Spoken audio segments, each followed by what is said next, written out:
Je voudrais qu'on puisse se lever et accorder 1 minute de silence à tous ceux qui sont tombés, à tous ceux qui ont disparu de façon tragique, quel que soit le bord en Côte d'Ivoire. Chers amis, c'est avec beaucoup d'émotion que je me retrouve en ce jour du 28 mai ici avec vous. Vous ne pouvez pas vous imaginer le nombre de fois où pendant ces 10 ans, j'ai pris le temps de rédiger ce que je devais dire quand j'allais rentrer en Côte d'Ivoire. Vous ne pouvez pas vous imaginer, pendant tous ces différents tours à travers le monde, dans des conditions souvent pas faciles, j'ai eu à rêver de ce moment. Le nombre de pages écrites, à chaque fois que j'avais une idée, comment est-ce que je rentrais en Côte d'Ivoire? Avec quel cœur je devais rentrer en Côte d'Ivoire? Avec quel message je devais rentrer en Côte d'Ivoire? Avec quelle pensée je devais rentrer en Côte d'Ivoire? Partant du Ghana, passant par le Sénégal, le Congo, l'Italie, la France. À chaque fois que je me suis arrêté dans un pays du monde, dans cette école qu'on appelle l'exil, je cochais, je rêvais, je pensais en ce jour. Et ce qui est en train de se passer, c'est que tous les mots que j'ai dû écrire, tout ce que j'ai pu penser, faire ou dire à mon retour d'exil, tous les différents discours que j'avais prévus, lorsque j'ai foulé la terre de mes ancêtres, j'ai tout oublié.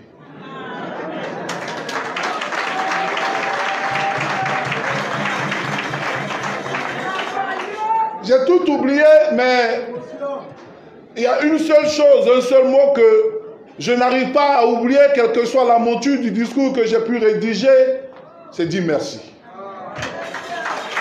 Je voudrais dire merci à Dieu. Merci pour le souffle de vie. Merci pour la grâce qu'il m'a donnée de pouvoir rester encore debout. Merci de m'avoir permis, sans le mériter, d'avoir son souffle de vie. Beaucoup sont tombés, je n'étais pas mieux qu'eux. Beaucoup n'ont pas eu l'occasion de vivre ce jour, je n'étais pas mieux qu'eux. Et je voudrais lui donner toute la gloire.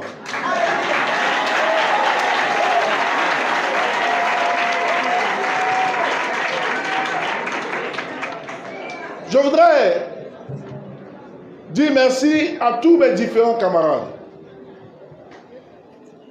membres de la direction, militants, sympathisants. Je voudrais vous dire merci parce que vous m'avez permis de rester debout.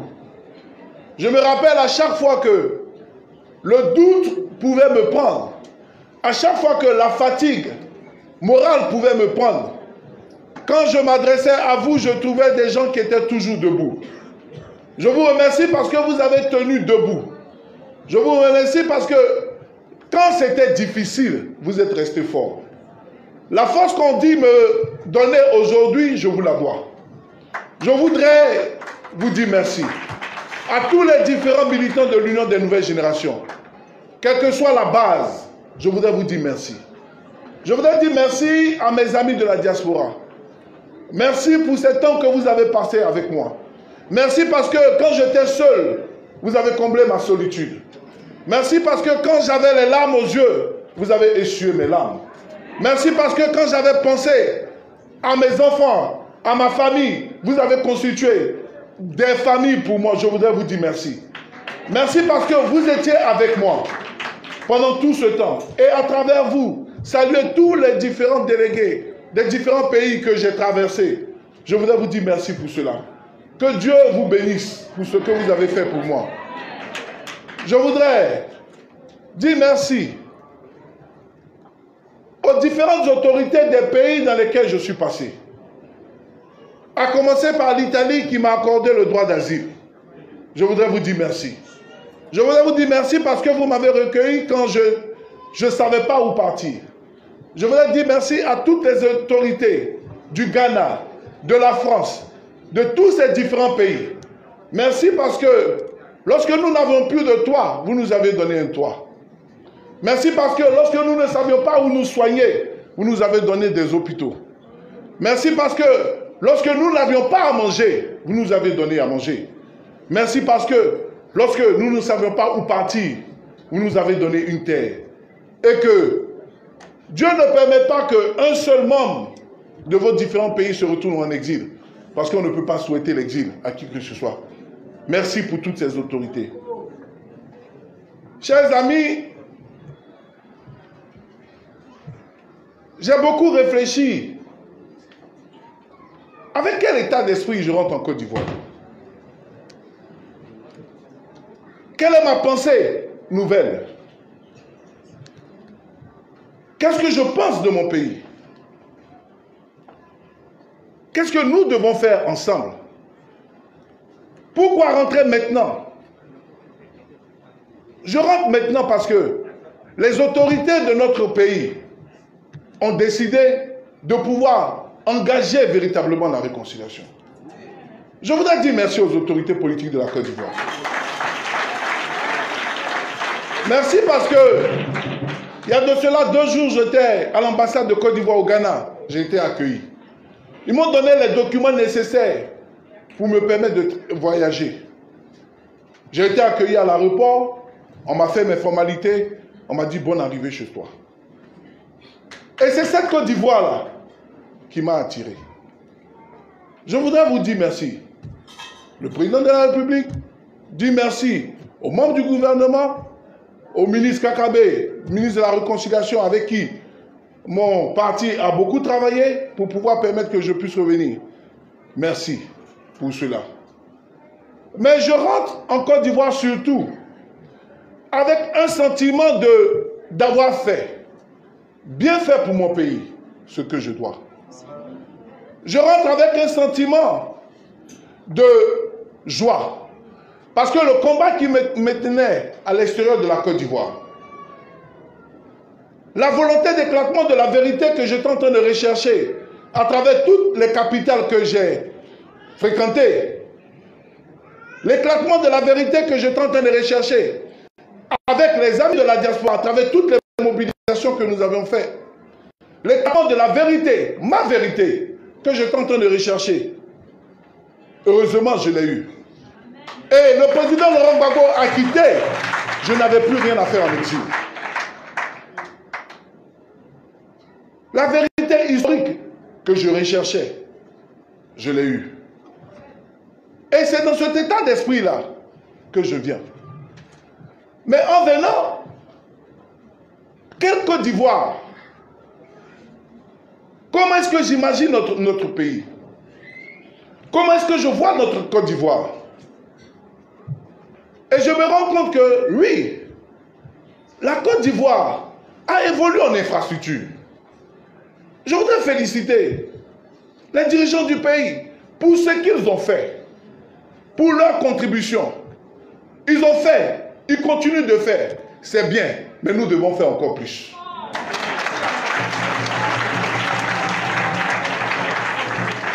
Nous devons aller plus loin ensemble. Nous devons aller plus loin. Parce que c'est ensemble qu'on est fort. Et je rentre dans un état d'esprit où il faut que la Côte d'Ivoire puisse avoir des gouvernants, des dirigeants au pouvoir qui gouvernent, et que la Côte d'Ivoire puisse avoir une opposition qui fasse des propositions constructives et qui s'oppose de manière patriotique et de manière républicaine. Je rentre pour prendre ma place dans l'opposition républicaine de notre pays.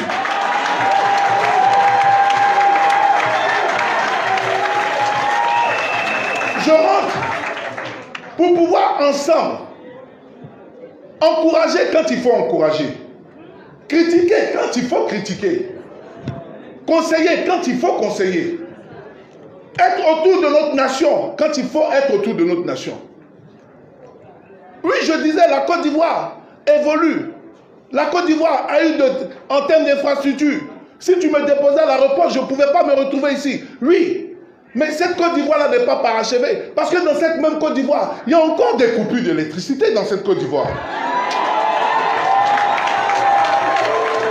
Dans cette belle Côte d'Ivoire, avec toutes les infrastructures, dans cette belle Côte d'Ivoire, où il y a des routes, dans cette belle Côte d'Ivoire qui brille à l'extérieur, dans cette belle Côte d'Ivoire qui aujourd'hui peut devenir fréquentable, mais dans cette belle Côte d'Ivoire, il y a encore des jeunes qui n'ont pas de travail, il y a encore des jeunes qui sont au chômage dans cette Côte d'Ivoire.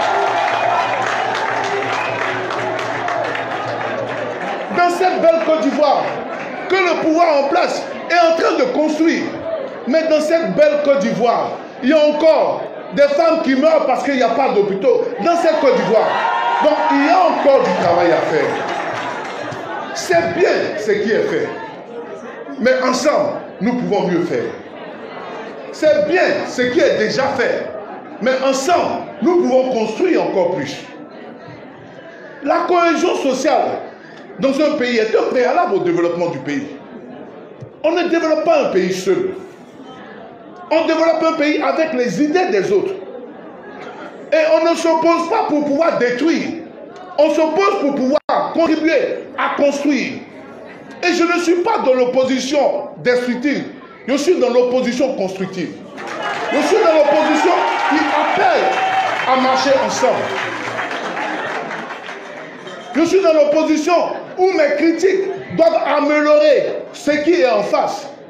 Je suis dans l'opposition où, quand je parle, ce n'est pas pour détruire, mais pour construire. Je ne sais pas détruire. Je ne sais pas partager la haine. Celui pour qui je me bats politiquement ne m'a pas inculqué la haine. Il m'a inculqué l'amour de l'autre. L'amour des Ivoiriens. C'est ce qu'il m'a montré. Et c'est de cette Côte d'Ivoire-là que je veux parler. Et c'est cette Côte d'Ivoire-là que je veux partager avec vous. C'est la Côte d'Ivoire où je reconnais que moi, fils de l'Ouest, une mère du centre, qui a eu à manger aussi, qui a été nourrie, accompagnée à l'école par Tanti Mariam du Nord, cette Côte d'Ivoire où on ne savait pas d'où tu venais, c'est cette Côte d'Ivoire que moi je connais. Et c'est cette Côte d'Ivoire-là que je veux revoir. Nous devons aider, mettre dans la main nos dirigeants à pouvoir faire cette Côte d'Ivoire. Oui, il y a eu des choses, mais nous ne pouvons pas bâtir une nation sur le passé. Nous ne pouvons pas bâtir une nation sur des rancœurs. Nous ne pouvons pas bâtir une nation sur la haine. Nous ne pouvons pas bâtir une nation sur la force.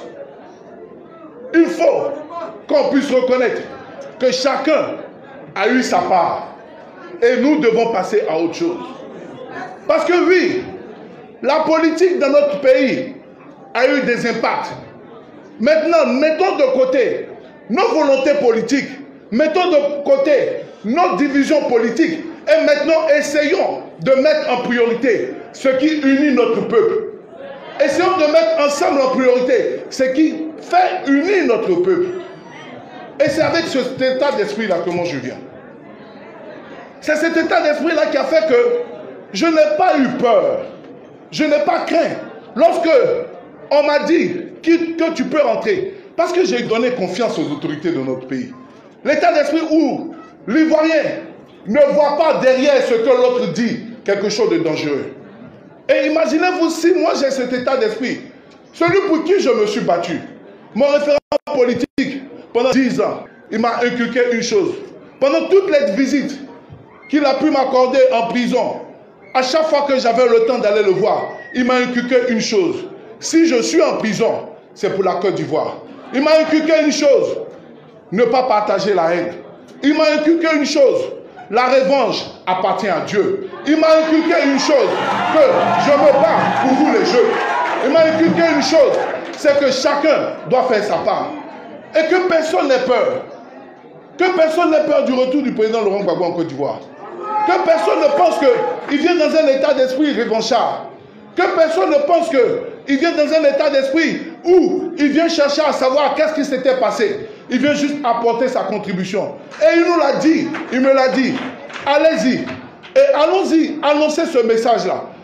Parce qu'à un moment donné, il faut que la réconciliation sorte du thème politique de notre pays et en fait qu'on puisse rentrer dans une politique de développement. Il faut qu'on commence à passer de côté ce message de réconciliation de dire il nous faut la réconciliation. Depuis 10 ans, nous prêchons la même chose. Mais il nous faut maintenant finir ce chapitre de la réconciliation et penser au développement de notre nation. Et savoir que en 2021, notre pays a besoin de pouvoir continuer de régner. Oui, beaucoup a été fait. Oui, beaucoup a été fait. Mais nous pouvons faire encore plus. Nous pouvons faire mieux ensemble. Il faut que chacun commence à vivre les slogans. Il faut que le vivre ensemble devienne réel. Il faut que bâtir la Côte d'Ivoire des nouvelles générations devienne réel. Il faut que la main devienne réelle. Il faut que chaque parti politique commence à mettre en tête tout son discours, tous ses slogans. Parce que celui qui souffre, ce n'est pas nous les politiques. Celui qui souffre, c'est l'habitant qui n'arrive pas, le jeune qui n'arrive pas à étudier, parce qu'il n'est pas encore dans sa ration de courant alimentaire. Ça, c'est celui qui souffre. Et c'est ça que nous devons voir ensemble. Je reviens avec un état d'esprit de paix. Je reviens avec un état d'esprit d'aimer l'autre. Je reviens avec un état d'esprit pour aider le gouvernement à mieux gouverner en m'opposant bien. Parce que je m'opposerai bien qu'il pourra gouverner. Nous aurons le temps de parler. La seule chose que je voudrais vous dire, merci. Que Dieu bénisse la Côte d'Ivoire.